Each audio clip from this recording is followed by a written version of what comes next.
Yo, what up? Good day, netizens. This is Ned Adriano. Kung bago lang sa channel ko, don't forget to subscribe. Also, hit that notification bell para lagi ka notified once may bago tayong upload. Today, nandito tayo sa BF Homes Parañaque, malapit sa SM Parañaque. Dito tayo sa Autobuy Market dahil nasa journey ako ng paghahanap ngayon ng mga murang helmets. Tapos nakita ko merong buy one, get one, free helmet. So, ngayon, nandito tayo sa Autobuy Market. And sa mga hindi familiar, ito ay pagmamayari ni Mr. Paulo Busa ng LA Squad. So ngayon, ang daming netizens na nagtatanong sa akin kung saan ba makakabili ng murang helmet. So yeah, pasok tayo. Kasama natin si Paulo Busa. So siya yung owner netong Autobuy Market. Thank you very much sa pagpunta dito mga netizens yan. So yun bro, kaya ako nandito, bumisita ako kasi sa vlog ko marami talaga naghahanap, nagko-comment kung saan makakabili ng murang quality helmet. At the same time, merong promo kasi December ngayon, mostly sa mga tao naghahanap ng investment for safety. And yun nire-recommend ko sa kanila, mag-invest sila sa standard helmets. So ngayon, nandito tayo ngayon sa Autobuy Market dahil nabalitaan ko nga yung promo mo na buy one get one. Dito sa tamang-tama yung sinabi mo, dito sa December namin, may promo kami. Buy one get one free helmet. Pag bumili kayo sa full face, meron libre po kayong half face helmet. Para malaman niyo yung lahat ng details, punta na lang po kayo dito. Paunahan na lang po. Punta lang kayo dito. Meron tayong half face na libre na ipamimigay natin para sa iyo. Basta bumili lang kayo isang helmet dito. Okay, so yun guys, bibili lang kayo ng isang full face helmet. So marami kayong options, maraming variety dito. May Axis, may SEC, merong HGC, may NHK. Kaya mamimili na lang kayo ng design, depende sa inyong karakteristik, kung ano yung mga flavor na gusto ninyo. Meron ding mga zebra sa taas, NHK, Spider, all that stuff. Marami ditong pamimilian. Pero ang gusto kong malaman ngayon bro, ano yung parang entry level na best selling mo? Kasi yun yung talaga hinahanap ng tao. From budget to premium helmets, meron kami. Pero ang pinaka best selling namin na budget is Geely helmets. Okay. Ito na lang example ko. So nakita nyo naman.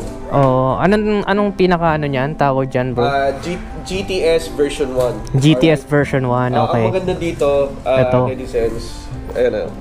GTS version 1. Yan. Ang maganda dito, may libre siyang spoiler na clear. White, clear, tsaka black sa white color. Meron siyang libreng lens, silver, iridium lens na silver, tsaka clear na ano. At ang pinakamaganda dito sa mga eyeglasses friend dito, kasi sa mga katulad ko, yan, meron po siyang uwang.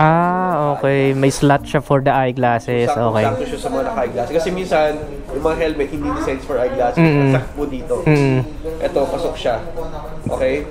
Ngayon, papakita ko sa inyo yung kung ano bang nasa loob nito, ang foaming nito. Napakalambot po. Oo nga, no? So, world class talaga siya. Hindi siya yung basta-basta na...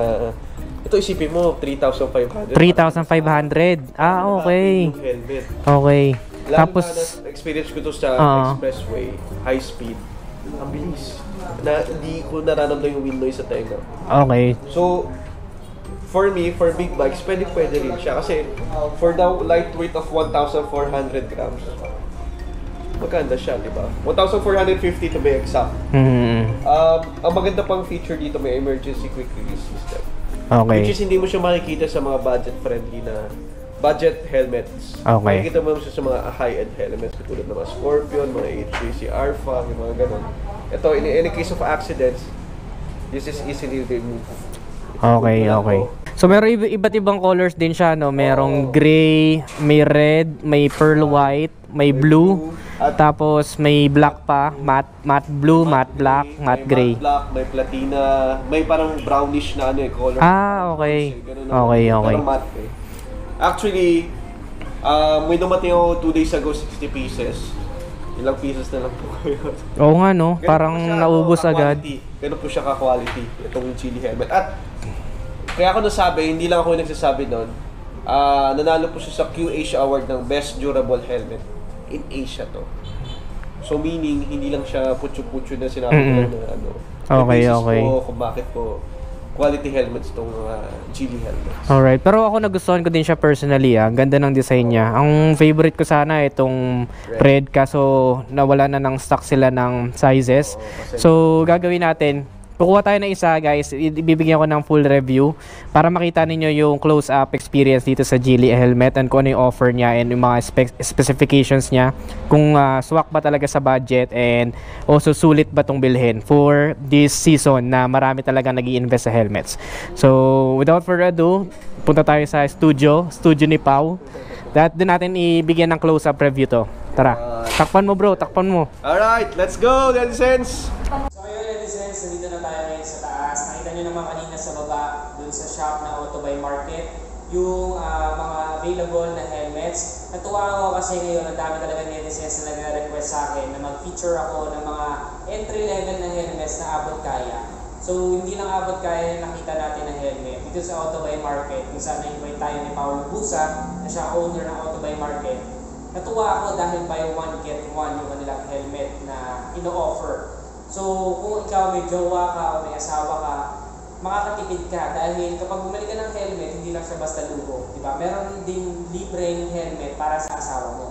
Half-face helmet yung magiging libre. So kung gusto niyo ng more information about it, just visit this Autobuy Market at BF Homes Parañaque, malapit sa SM Parañaque. And also, thank you so much nga pala kay Pinoy Ka, Astig Ka, kay Juan Gayak. No? So, nandyan sa description box yung page nila. Kung gusto niyo netong medyo flavor na Pinoy na outfit, na t-shirt, very minimalist lang pero premium ang design. Just check their page, Juan Gayak, makaka-order kayo nito. Shoutout kay Motor ni Juan na siyang nagparanas sa akin kung gano'n ka-comfortable and also kaganda yung design nitong Pinoy hindi susuko na shirt. Yan, may jeepney pa, tapos may flag. So, very Pinoy. So, support local. Juan Gayaka sa description lang yan. Maraming salamat kay Motor ni Juan. Nag-focus tayo ngayon dito. This is not a paid partnership sa Geely, no? Sadyang ito lang yung pinakamabenta dito sa Autobuy Market. Kaya ito yung gusto ko i-feature sa channel ko. Kasi medyo makamasa tayo dito sa channel natin. Gusto natin yung affordable na mas nakararaming medicines at the same time, sulit ang quality. So, in-invite niya ako na, sige Ned, check mo kung magugustuhan mo. So, for the price of 3,500 pesos, nakita ko, sulit naman yung quality na meron itong helmet na to. So, first, ang nagustuhan ko kasi itong color red talaga, ang nagustuhan kong color. Candy red siya, parang candy red. Tapos may free spoiler na siya, nakikita niyo, ayan yung spoiler niya. Clear lang, pero meron pa siyang black na spoiler, or sa red, meron din siyang color red na spoiler. So, ito yung nagustuhan ko, kaso nga lang, wala na available na size na sakto sa akin. Ito is large. So, dito sa Geely helmet, medyo maliit yung sizes nila. Kaya, XL ako dito. Pero usually, medium lang ako. Or large. Pero ito, XL ako dito. Kasi medyo masikip sa akin yung large. No? Pero sa babae, feeling ko, fit na fit to. Either medium or large. Saktong-sakto na para sa mga angkas. So, kung gusto nyo bilan yung angkas ninyo na affordable na helmet, at the same time quality, yun nga sabi ni Paolo kanina sa baba, di ba? Nanalo siya as Asia's toughest or most durable helmet. No, nanalo siya dun sa award na sinabi ni Paolo kanina.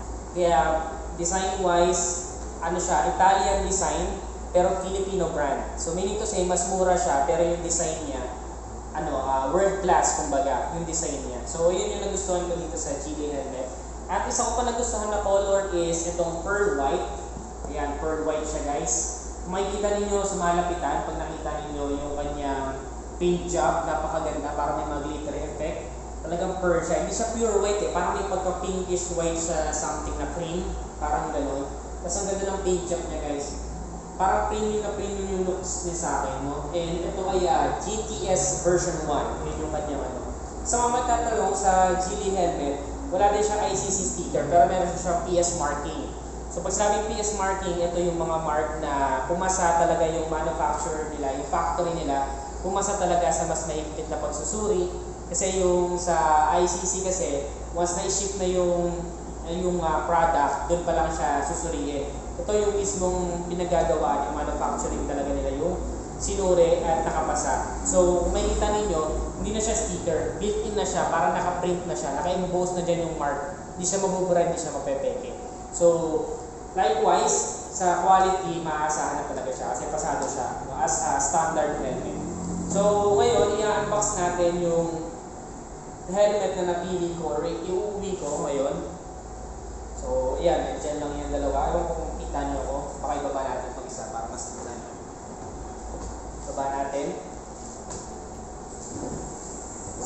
box niya guys. Ayan yung box niya. Kita niyo naman box pala, makikita ko na talaga na premium. Maganda yung box niya guys. Ayan. Yan ang makikita niyo sa box niya. May mga specifications nandyan, makikita niyo sa box niya. Maganda yung box niya. No? Hindi siya parang chipipay na pag nakita mo. So ito yung napili ko, XL na color blue. Sky blue na XL. Ito yung napili ko. So i-unbox natin. Tingnan natin kung anong meron kapag binuksan natin yung mismong helmet box. So yan, meron lang siyang dalawang clip dito. Tapos meron siyang handle yan. Tapos pwede mo na siyang buksan. Open na siya. So straight after the box, merong mga freebies. Okay, so ito pala yung sinasabi ng freebies. May free na siya spoiler guys. Ayan o, spoiler. So ang spoiler niya, isang blue dahil sky blue nga itong aking napili. So ito yung kulay blue na spoiler. Ayan o, napakaganda diba? Labas natin para mas makita ninyo. Transparent pa rin yung pagka-blue niya. So it will blend, it will complement dito sa helmet. Mamaya check natin no. Tapos kung medyo gusto mo naman ng kakaibang flavor na medyo plain lang pero parang iba yung hatid na datingan, pwedeng clear lang. Ayan siya, clear na spoiler. So ito kasi yung spoiler, kinakabit yan sa likod ng helmet.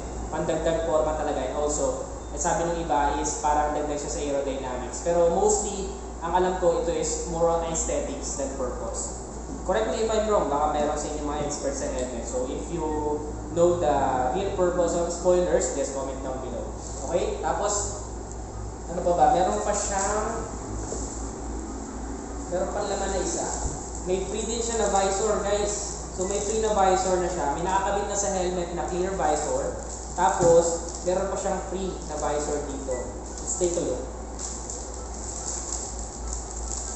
Ito naman ay parang smoke. Ay hindi, talagang parang tinted siya. Ayan o, kulay silver.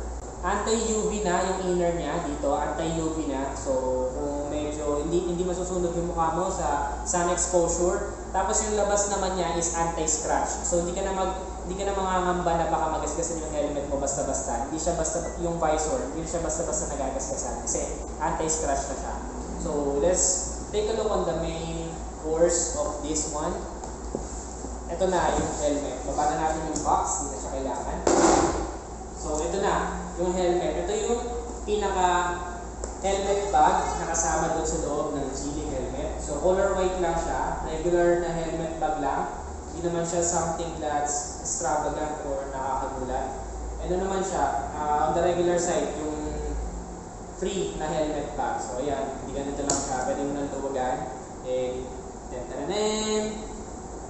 Ito na. Ito yung napili ko guys. As you all know, yung mga review ko, mostly naka-black na helmet lang ako, naka-monochrome na helmet. Yung mga neutral colors lang usually kung sinusuot na helmet. So medyo nag-graduate na ako or nagsawa na ako sa ganung taste. So gusto ko naman yung mga nagpa-pop up na kulay ng helmet. And also, para lang sa kaalaman ng iba, kapag mas makulay ang helmet, bawang white o kaya naman mga neon colors, mas nakakadagdag siya sa safety or visibility pagdating sa gabi o kahit na ma-fog yung lugar, nakakadagdag siya ng visibility. So it will equate to safety. Dahil mas kita ka sa daan, mas naiiwasan ka o kaya naman mas less yung tendency na mabangga ka ng itong masasakyan. So kaya ito yung pinili ko guys. I'm just being wise and experimental na gusto ko naman yung nagpa-pop up na kulay yung aking gamitin na helmet. So this is sky blue. Makikita ninyo ang ganda ng paint job niya guys. Malinis, pulido, and pino yung reflection. Nakikita mo talaga yung reflection mo, pino. Yan, nakikita niyo rin yung light ko, di ba? Pino yung binibigyan niya reflection. So, ibig sabihin, maganda yung paint job niya, guys. Tapos, nakikita mo, out of the box, meron siyang cover para sa visor. And nandito nakasulat yung mga specifications niya. Meron siyang pin lock ready na siya, nandito.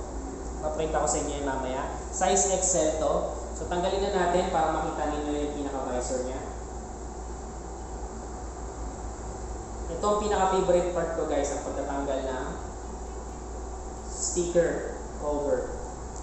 Yan. Fresh na fresh, di ba? Ganda ng ano niya, ng visor niya. Scratch free na siya, so hindi ka mangangamba na baka magasgasan agad. Scotch pin na yan. Tapos pin lock ready, ito yan, yung sinasabi kong pin lock ready. So meaning to say, kapag nagpakabit ka ng mga anti-fog, meron na siyang paglalagyan. So pin lock ready na siya.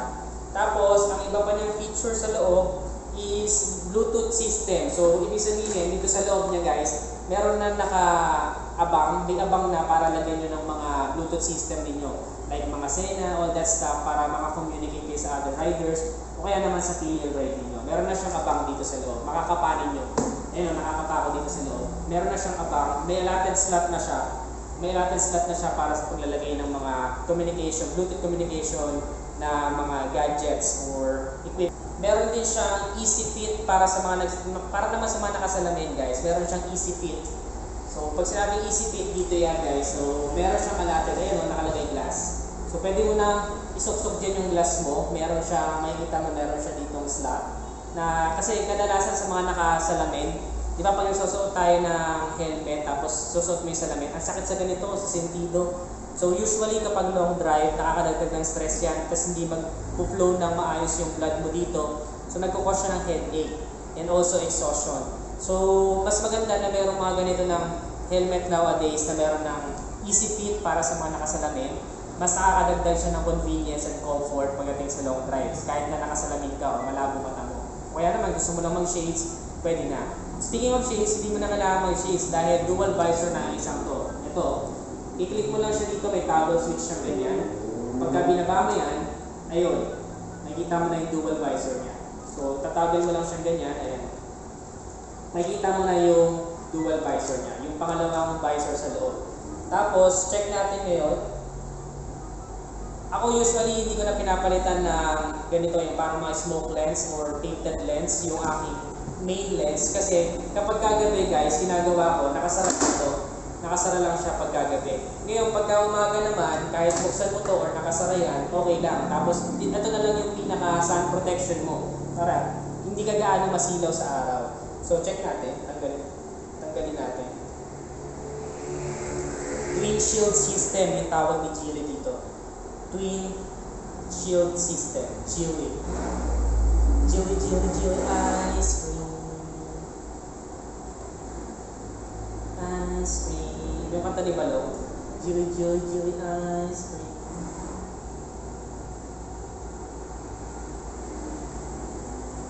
Ice cream, Geely. Ice cream, Geely. Ice cream, Geely. Ice cream, Geely. So ayan. Kita niyo naman gano'ng ka-fresh. Ang ganda din ng quality ng visor niya guys, so ng second visor niya. Hindi siya cheapify na quality. Makikita mo na maganda din, no? So for the price of 3,500, nasasabi ko na sulit na to. And may rason kung bakit nauubos lagi, na-out of stock lagi ito sa Autobuy Market. Pero yun nga, isa to sa mga nare-recommend ni Paolo Busa as the owner's choice para sa most or best-selling helmet nila nitong month pala. Dahil kalalabas lang nito guys. Kalalabas lang na itong GTS version 1. Kalalabas lang na itong GTS version 1. Ayan siya. GTS version 1 ng Geely.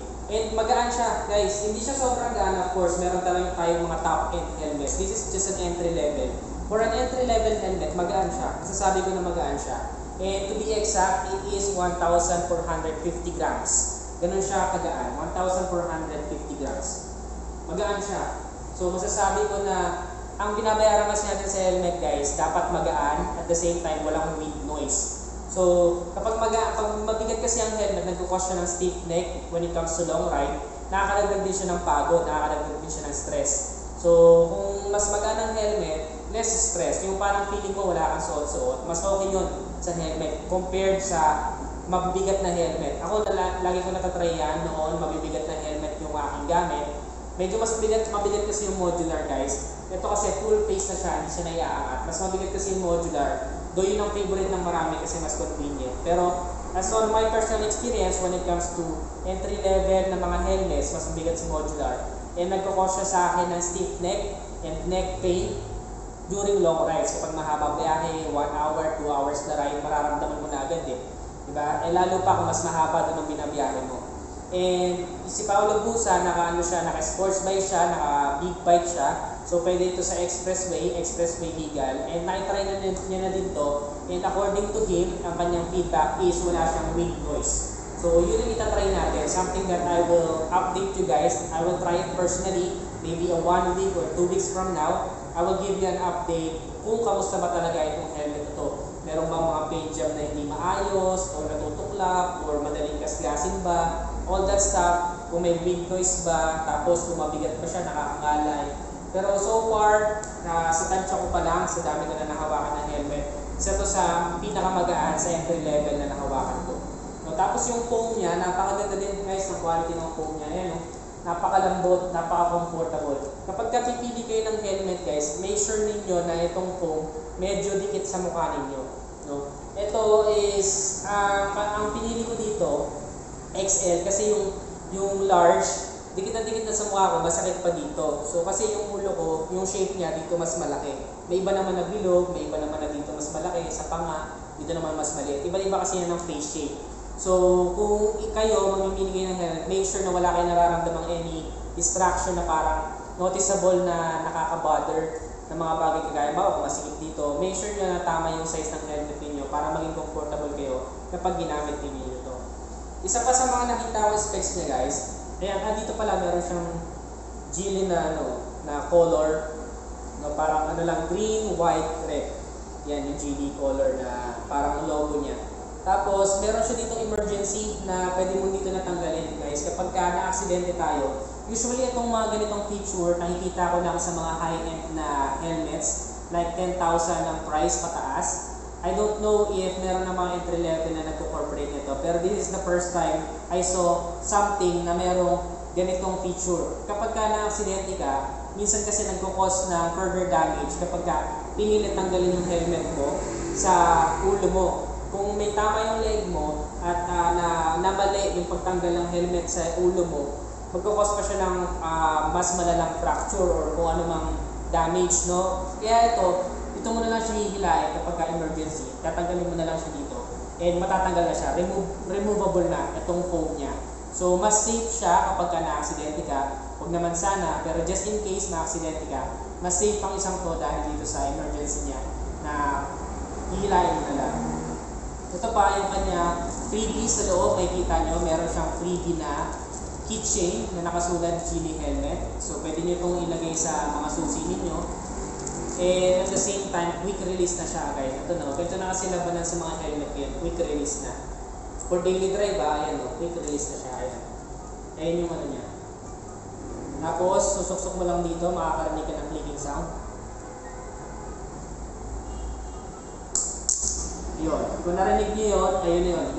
You're intact in place.